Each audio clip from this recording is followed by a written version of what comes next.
I'd like to get started this evening with, Greg, would you like to come up and introduce? Not really. Introduce yourself. I believe we should hear a recommendation of the nominating committee. We'll do that if you don't mind later. Oh, well, okay. Be nice. Is anybody still here? Well, of course. But before we start, I'll give you a little respite. We have, Joyce Galen has something she would like to say. There's a reunion coming up for her. Hi, I just wanted to let everyone know that the Christiana High School is having an annual reunion for people that attended the high school from 1931 to 1971. So if you know of anyone that was there at that time, please help us spread the word. It's happening September the 10th from 5 until 9 p.m. And there's a flyer over there on the table if anyone wants one. Thank you. Their anniversary. Susan, September the do you 10th. have anything to say? No. Okay, that was easy. Greg, please. Who's counting? Who's counting? Is this working? Yep. Well, I am deeply honored and humbled by the opportunity that's being afforded me this afternoon, or this evening. An opportunity to introduce a little short guy in a funny hat. I want you to know that he approached me just before and gave me a copy of his resume. And I'm not going to use everything on here. I'll touch on some of it. Now, this fellow and I have been acquainted for well, actually, we have some mutual acquaintances. I learned in a recent conversation that he and I in Nashville worked in parallel in media and government activity, and I never saw him, never knew who he was. Those were the good years.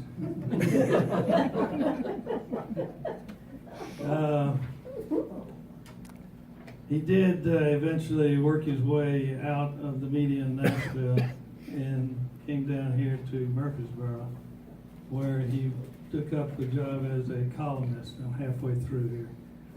Now, you have to understand, a columnist is different from a newsman. A newsman goes out, collects facts, writes an objective report for those readers. A columnist just makes up anything he wants, and hopefully is entertaining. He was entertaining for a while before they sent him off to Cannon County, where he writes for a backwater publication occasionally. Now, if any of you didn't know him while he was in Murfreesboro, well, congratulations. He was famous for a program called Whittle Mania. That's where he went and bought a duck, threw it in the river. Whittle Mania. It had something to do with ducks, I remember. More recently, he has taken up to writing books. Now, the first book I'm familiar with, well, you have to appreciate he's not from this area. And he wrote a book about the Boot Hill of Missouri. Who cares? But actually, he has a lot of family over there and a lot of friends in the Boot Hill, and they all got together, pitched in, bought one book. They're still passing it around. I believe you have a copy of it here with you. Then I know that he's been working on a biography for some fellow in Louisiana who's paying him by the hour. He'll never finish that book. He did finally write a book that I'm proud to say I've flipped through, and it has big type, and the paragraphs are like one sentence per paragraph, so it's easy reading. But it is about some people around Rutherford County that I'm proud to know, and is an entertaining book. So those of you who are here for the first time, this is not a typical meeting. Give us another chance. Okay. But without any further goading, I introduce to you my friend, Mr. Stan Whipple. Don Waddle. I'll take that.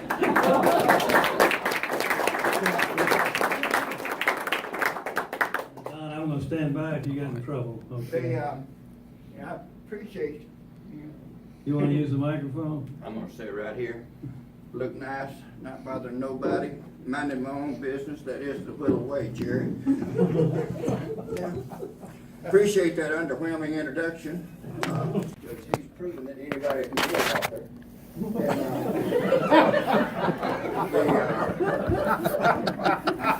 And Greg, he doesn't sweat much for a chunky boy. 27 to the Eagleville One Gallus Fox Hunters Club. That was a code name for a different kind of club, but they didn't like to be known at that point in time. But the One Gallus Fox Hunters Club, Uncle Dave was there for dinner. And as before dinner came about, Uncle Dave noticed a bunch of men going out and back and forth to their mules and wagons and turning these jugs up. Suddenly it turned time to eat dinner, and they asked Uncle Dave, said, Uncle Dave, would you like to say a word of prayer for us tonight? And Uncle Dave took his hat off. He said, no, thank you. I don't want God to know I'm here. True story. Not that all my stories ain't true. But we're here tonight, everybody's got to have a reason to be here. I believe in my talk tonight is probably the power of words and the gift of music. Words have always been a thing for me, even as a little boy. In fact, I learned to read from the old Sears Roebuck catalogs out in the shack out back, the two-holder at the end of the path. Some of you know what I'm talking about there.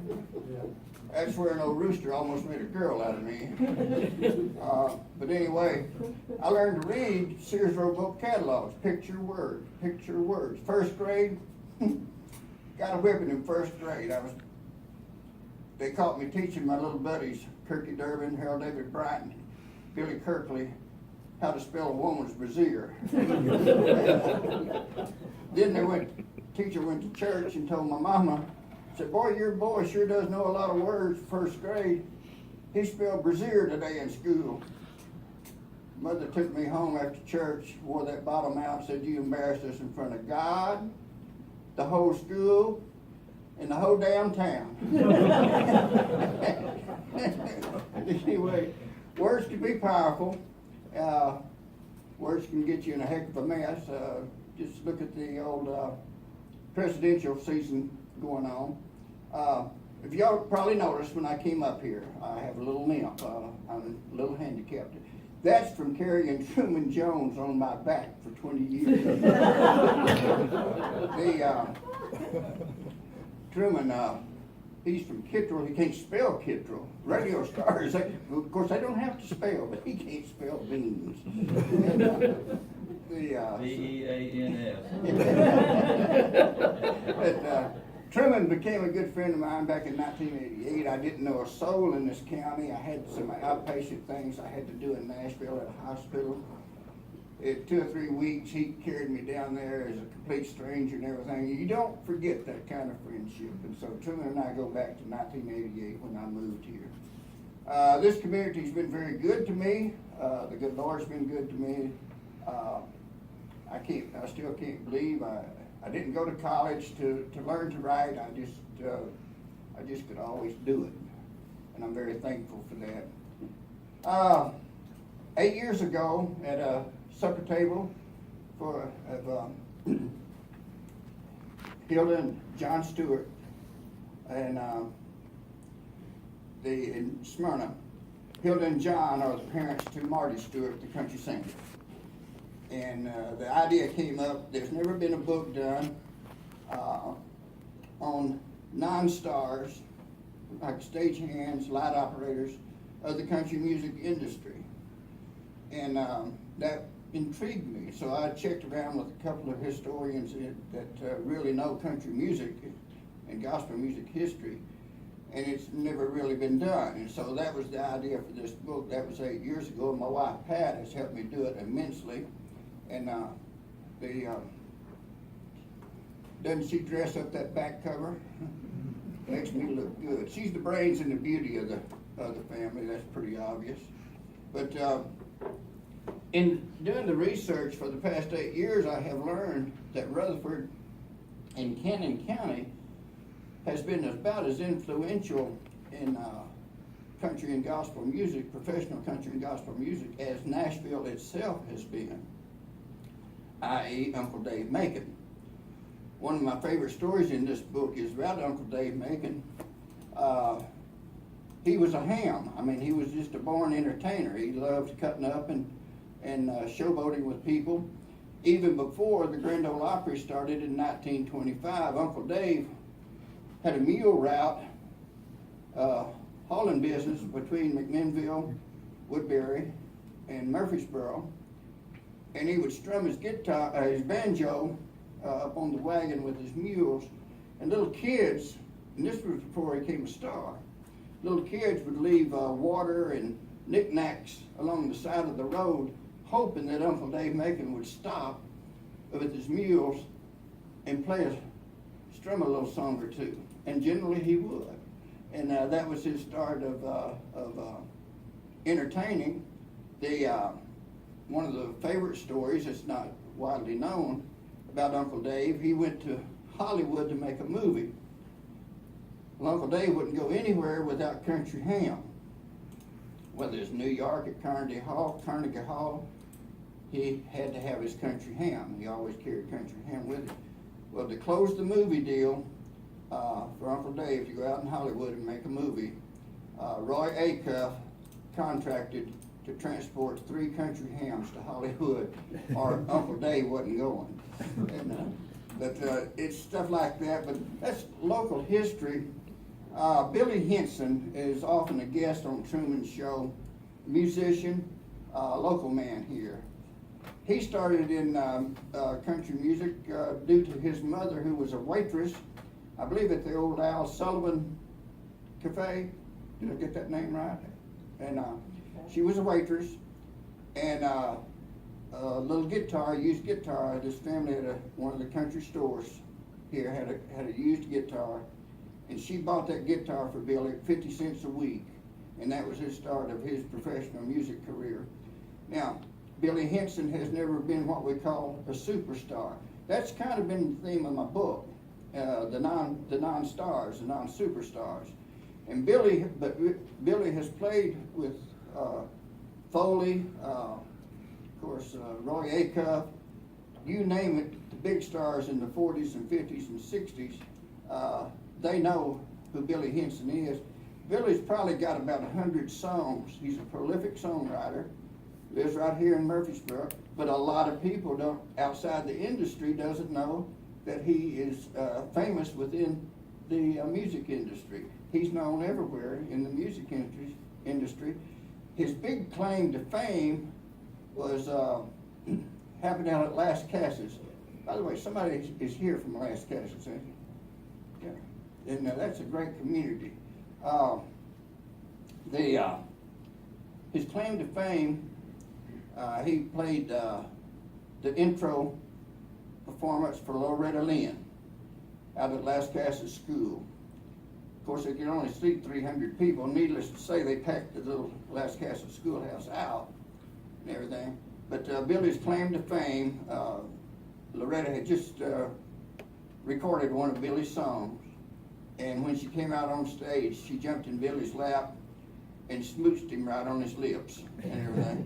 Now, I don't think Billy's washed those lips.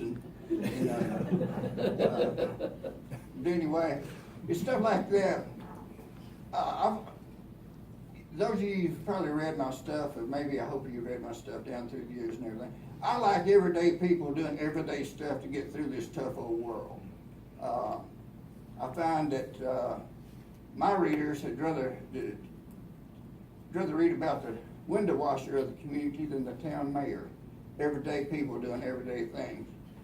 One of the funny stories is, this is strictly a non-star, that really captured my heart in my book. This is an old boy born upon the county line of Smith County and what's the county above Smith County? Wilson. Yeah, Putnam. All right, thank you, Truman. And he was, legend is, John Holmes is his name, a songwriter. And he's written over 1,000 songs down through the years. He started out, he was born on the county line between Putnam and Smith County, Carthage and Cookeville. And his brother told me that John's head was born in Putnam County, but his ass was born over in Smith County, over around Carthage. Now that's just the, you know, the family legend story. I'm not one to carry tales or stir up strife or anything. But, Certainly not. another prolific story that I'm very proud of, because this is untold history that's never been told in public before. This involves Hank Sr. By the way, there's a impersonator by the name of Jason Petty. I think he lives in Tullahoma. He travels Canada, Europe, America, doing the Hank Williams show. If you ever get a chance to see him, we saw him at the Arts Center, Cannon County. What I loved about him, not only does he sound and look like Hank Sr., he is spot on history. He is accurate with his history about the great Hank Williams Sr. And another thing touched my heart. You know, words and music are very powerful. Nursing home people, a lot of times, you use music as therapy for their patients. And Truman won't mind me sharing this because it's in the book. Truman's wife is an Alzheimer's patient, and she and I, Pat and Truman, went to see Mr. Petty do the Hank Sr. impersonation, and as Mr. Petty started singing, well, Truman's wife and Pat broke out in chorus, and Jackie remembered every word to every song that Hank Williams Sr. ever wrote or sung or recorded. Alzheimer's. So I've since learned music is very therapeutic for people that's having that problem in life. And that was sort of like a revival for all of us that night. It was a very touching scene. So we enjoyed that. Hank Sr., a lot of people call him a drunk, a lot of people call him a druggie. He had all of the above, probably. He had, his career was meteoric. He was a genius, but his personal life was a shambles, even before he became an adult and got married. He had a very severe spine disease, and it started out to be a medication thing. Then that involved in mixing alcohol and drugs.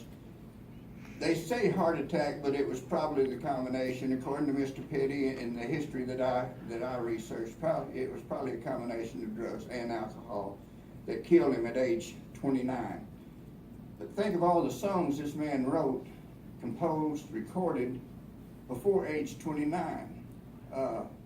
Age 29, I still didn't have bad sense in my career, but this man did it all before he was 30 years old.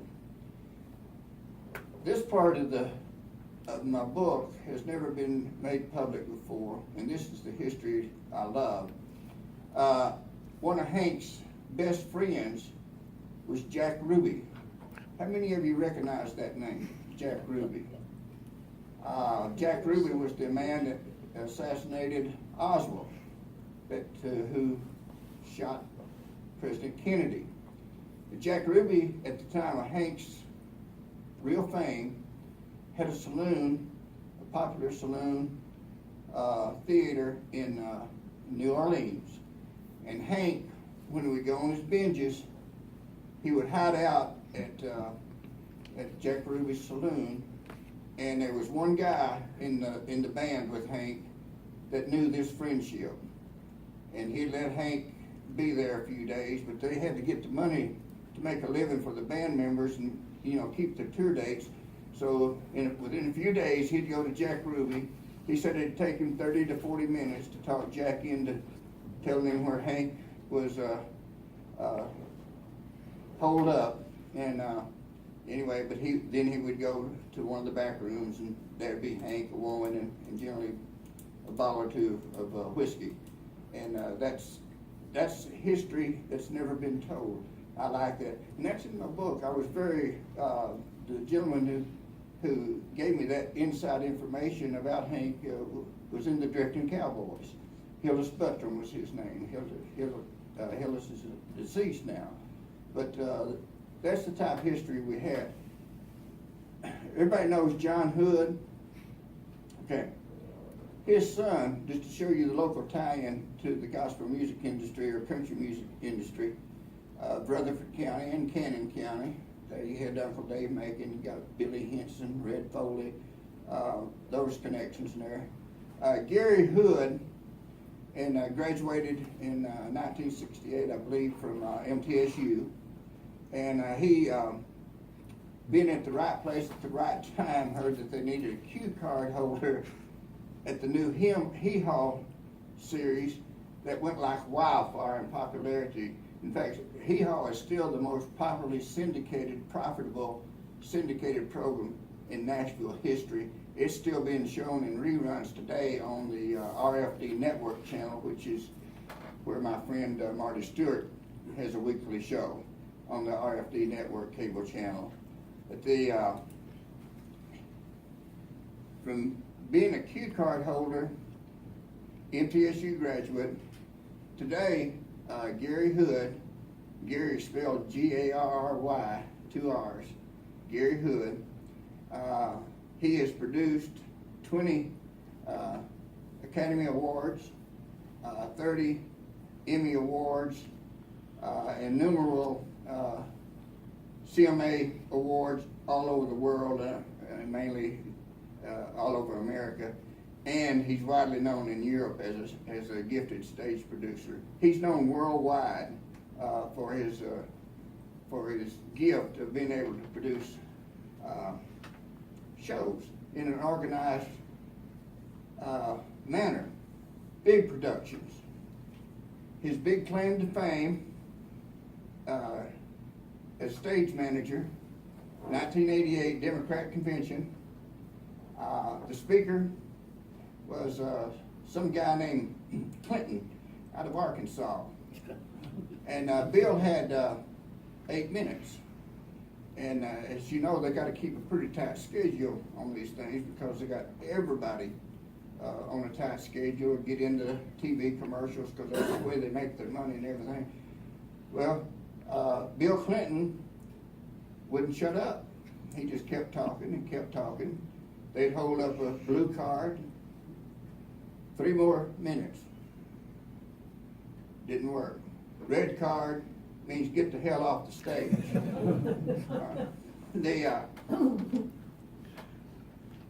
Gary Hood had one ace up his sleeve.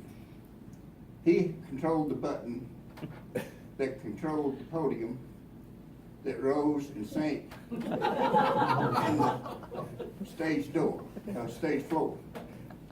Finally, he took the podium down to Bill Clinton's knees.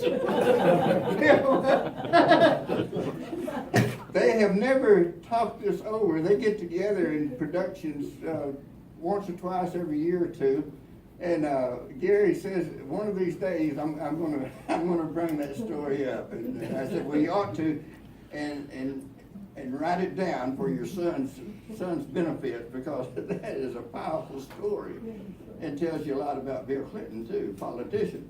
But anyway, how many of you remember a radio legend named Tom Perriman? Yeah. Tom Perriman was business partners with Jim Reeves, and then when Jim got killed in an airplane crash, coming back into Nashville from a performance, Jim died, and Tom Perriman became business partners with Mary Reeves, who ended up living here in Murfreesboro, and they co-owned a radio station here together. Tom Perriman goes back to the 1940s in the cotton patches of Texas, And that's where he met Jim Reeves, who became world famous.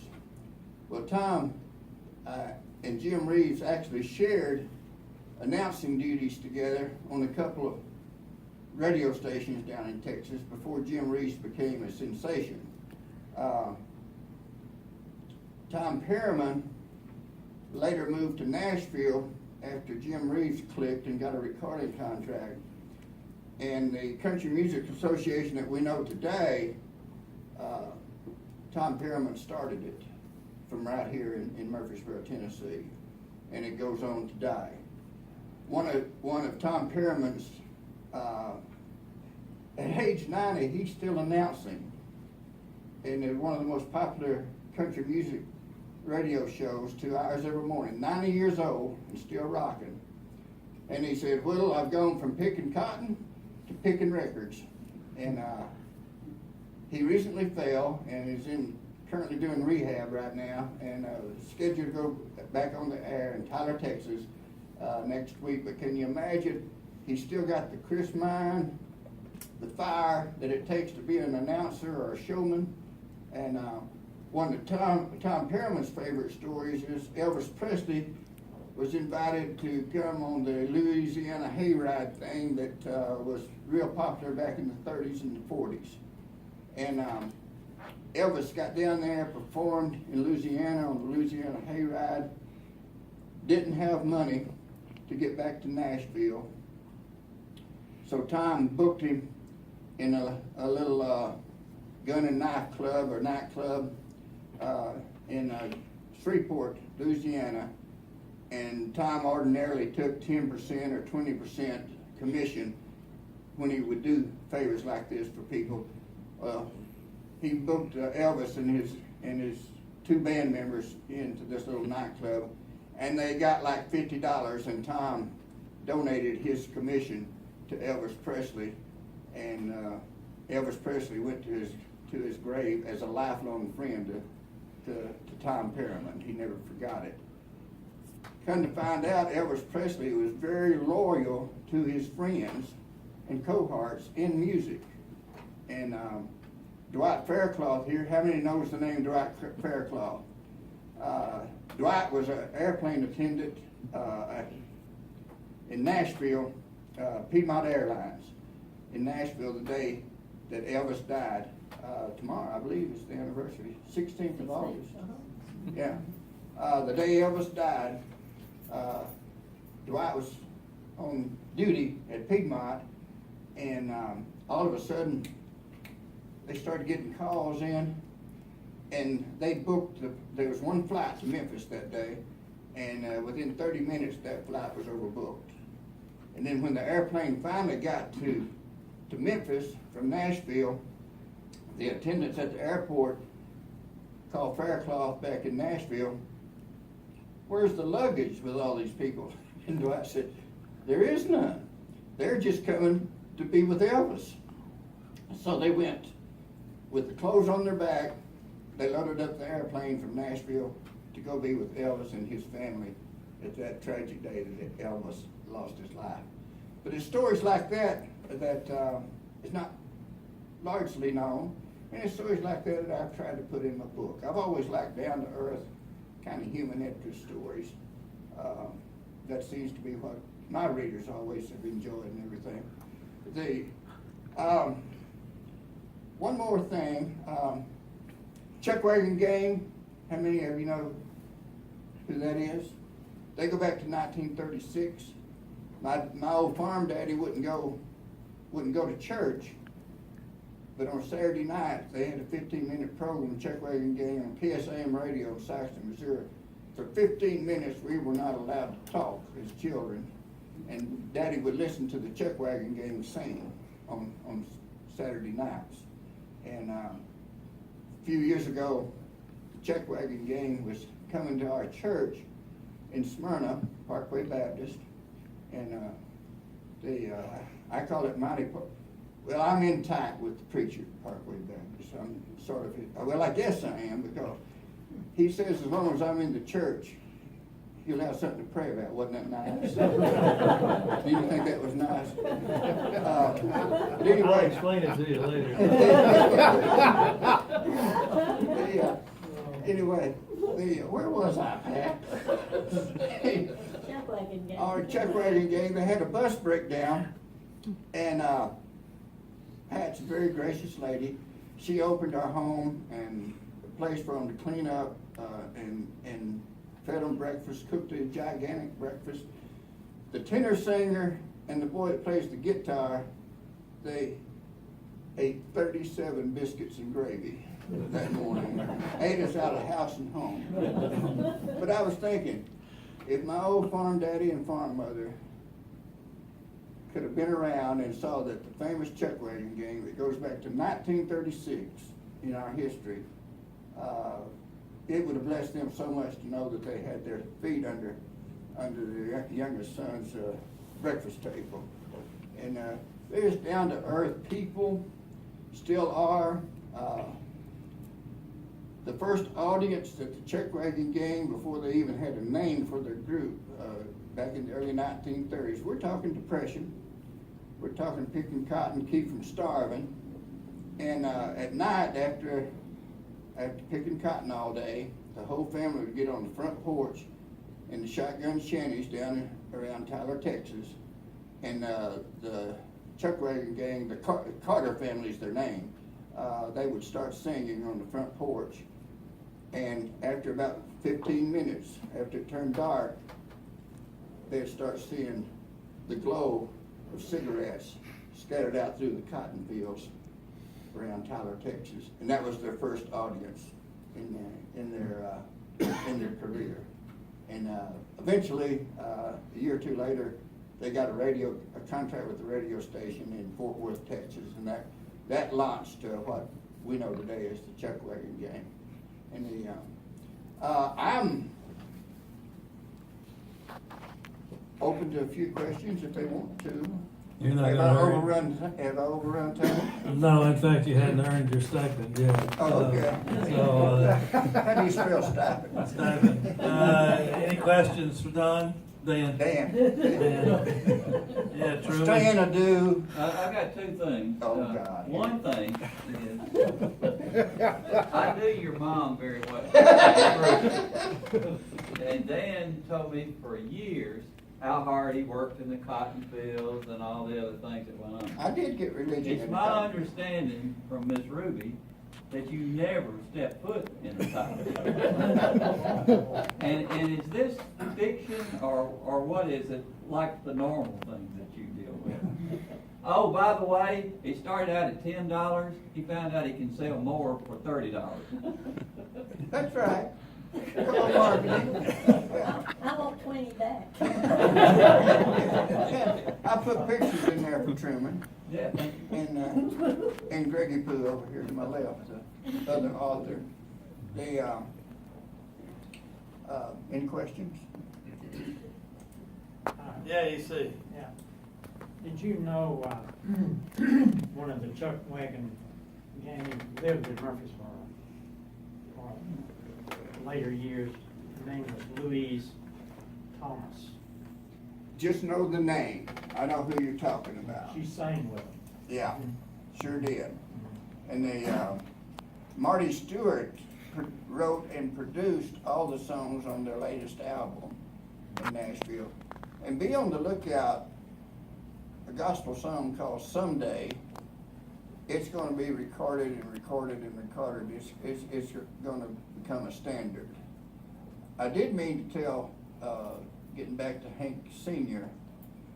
Hank Sr. was, in 1946, was passed out in the back of the old limousine where all the doors at that time were on one side of the vehicle. And they had the old bass fiddle on top of the car in the limousine, and they played town down near the capital of Alabama. Montgomery, thank you. They were sleeping and resting. They had a 6 o'clock gig at a radio station in Montgomery, Alabama. Well, at 2 o'clock, they parked the limousine at the airport there, and about 2:15, they heard Hank rising up cussing, and was mad because the airport beacon light was circling and coming across his face. Well, Hank woke up hungover, mad, and in a bad mood, and was cussing. Things finally quietened back down, but about 15 minutes later, they heard Hank clanking on that old guitar, and out came the song. I saw the light, I saw the light. The song is still popular today. Yeah. One of my characters in this book was there that night in 1946, and he lives at Mount Juliet. Anyway, excuse me, Greg. Seriously, a book like Dan has written here will prompt a lot more stories to come to light, and I hope you're planning a second volume. I know my experience has been one story out, you'll get a story or two back. One that occurs to me, Larry Pinkerton. You know Larry? Larry, if you ask guitarists around the area, they'll tell you Larry Pinkerton plays at a level above everybody else. He was the lead guitarist for Skeeter Davis. Traveled all over the world with Skeeter Davis when he was young. He gave up traveling with her because she kept asking him to marry her. And finally he referred her to his mother, who sat down with Skeeter and had a talk with her and brought an end to that kind of. All right. That's gold nugget stuff. Yeah, Larry is one of our residents out in Donald's Chapel. All right. My second cousin, so I know that firsthand. All right. What else you got for us? Marty Stewart in 6th grade knew what he was going to do in life. He'd already talked his parents into buying him a guitar and then a mandolin. And in 6th grade, a 6th grade teacher in Philadelphia, Mississippi, had the students write out an essay, a theme, what they wanted to be in life. Marty outlined his life that day in the 6th grade class. That essay is now in bank vault for safekeeping. He outlined his career, he outlined his guitars, he outlined what kind of group he wanted to have.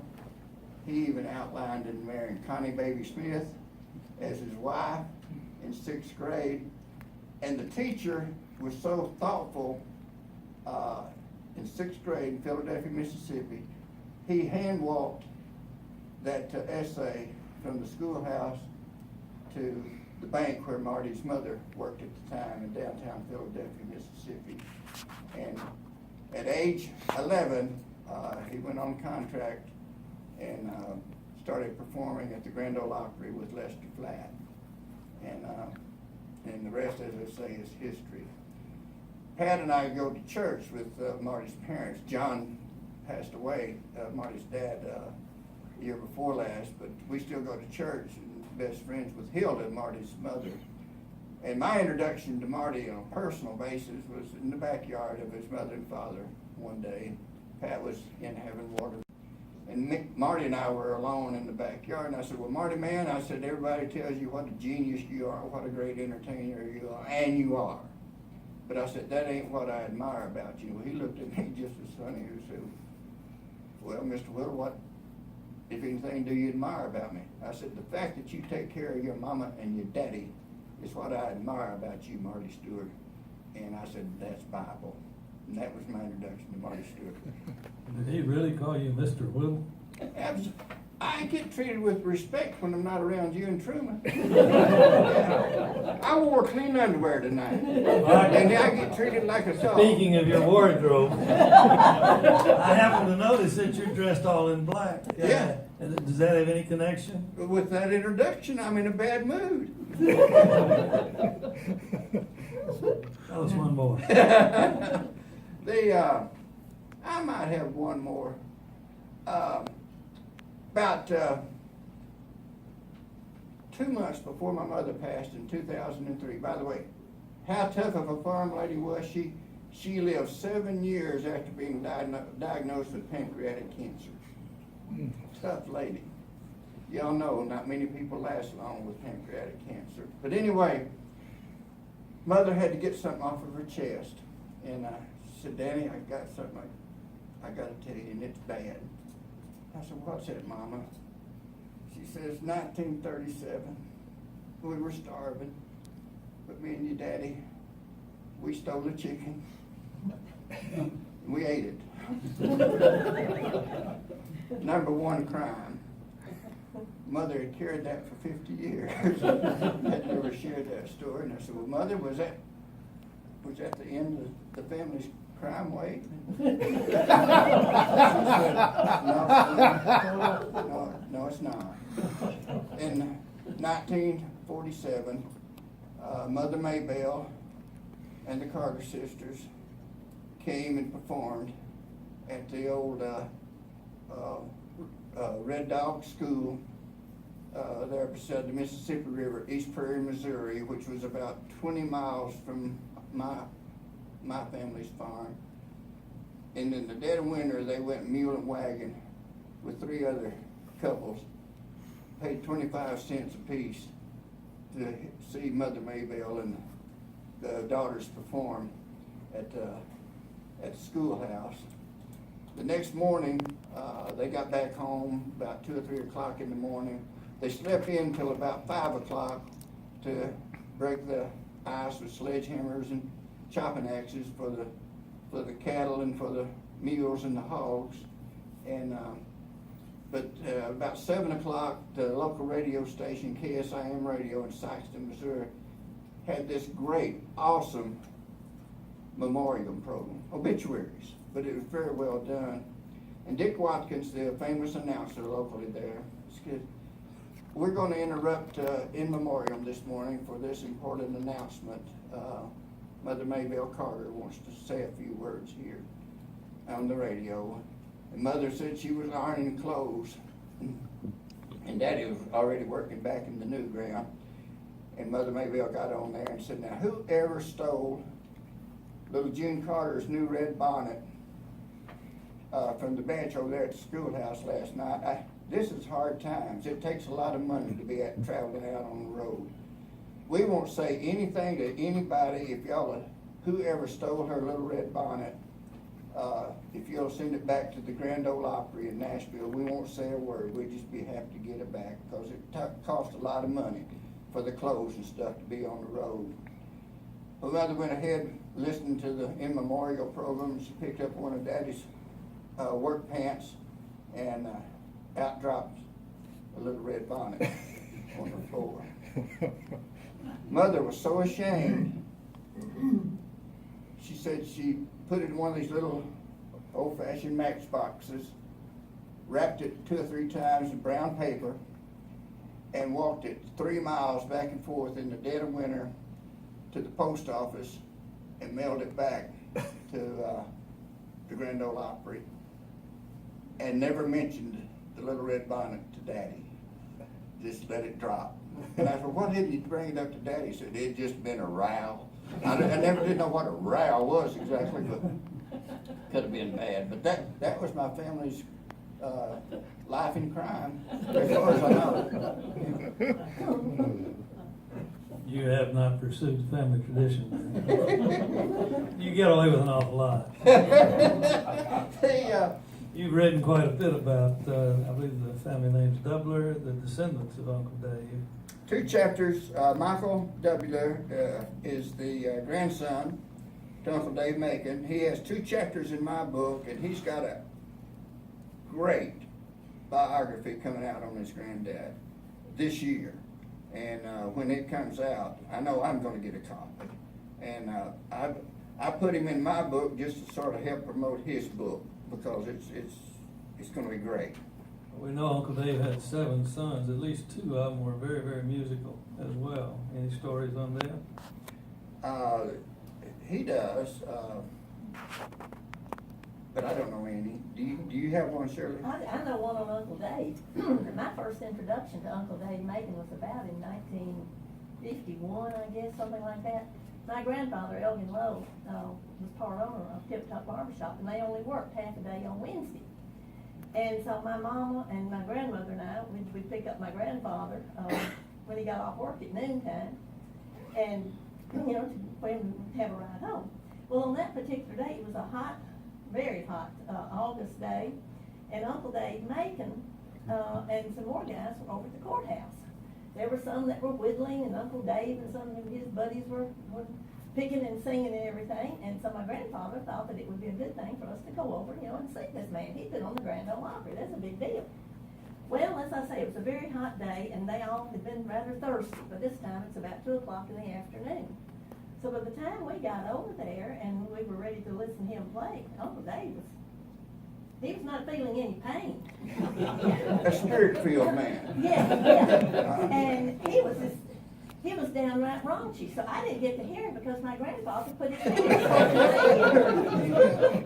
But it was interesting. And some of the words that I thought I heard, I passed on to Peckham years later.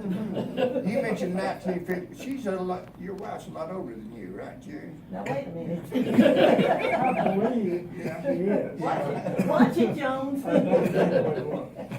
We want to thank y'all for having us. We're going to stay around if some of you would like to buy a book here. After a while, we'll sign them for you and everything. We want to thank Russell Norton here. Russell's a lot smarter than he looks. Anyway, we pulled up, and I'm having this dizzy thing. It happens when I take too much Viagra. Do I have the right word? Now, vertigo. Vertigo